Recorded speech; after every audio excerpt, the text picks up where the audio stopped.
In this lesson, we're going to have some fun with some impossible objects. If you'd like to follow along, go to your File menu to Open, and in the Sample Files folder, scroll down to 0410 Impossible Objects, and just click Open. Okay, let's create some impossible objects. First, can you make any shape object into a text frame? Absolutely. All you need to do is select your text tool, your type tool, and just click on that object that you want to make into a text frame. And you can see I already have a blinking cursor, and if I go under my type menu, I can go down to Fill with Placeholder Text, and yes, it is a text frame. I wonder if it's possible to create a text frame that has a hole through the center of it. Let's see. I have a couple of text frames here. Let me just select them by clicking and dragging across them with my selection tool. And you can see they are text frames. They have an in port and an out port. How can I make my hole? Well, this is my top object. If I make it into a compound path, it's going to make a hole right through my text frame. I'm going to go to Object, Paths, Make Compound Path. Once again, you can see it is a text frame. It does have a hole through it. Let me show you. I'm going to double click with my selection tool on this object to get an insert point. So it still is a text frame. Watch what happens when I go under my type menu to Fill with Placeholder Text. It is adding text to this object with a hole in the center. I wonder if it's possible to rotate a text frame without rotating the text itself. Let's go to our Direct Selection tool. And with your Direct Selection tool, click on one of those corners to select just that corner. Now, hold down your Shift key and click on the remaining corners. With all of your corners selected, make sure that the center reference point is selected in your control panel.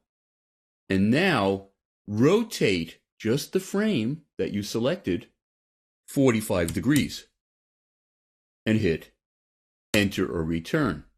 And you can see that just the frame rotated. The text remained parallel to the bottom of the page. The next thing is I wonder what would happen if I selected one side of a text frame and just deleted it. Make sure you're in your Direct Selection tool and go over the top of the right side of this text frame at the bottom of the page.